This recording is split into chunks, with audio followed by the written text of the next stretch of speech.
Wow, how about that? This neighbor is gonna be so proud.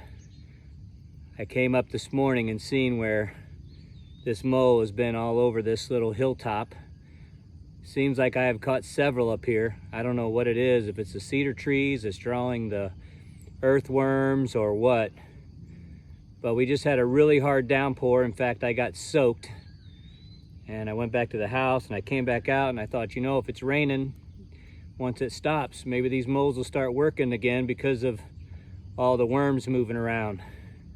And I'll be, if this guy right here, I walked up and he was moving. So I'd walked these runs down earlier and I had checked this place probably 5 or 6 times this morning and he hadn't moved, but he made a wrong move.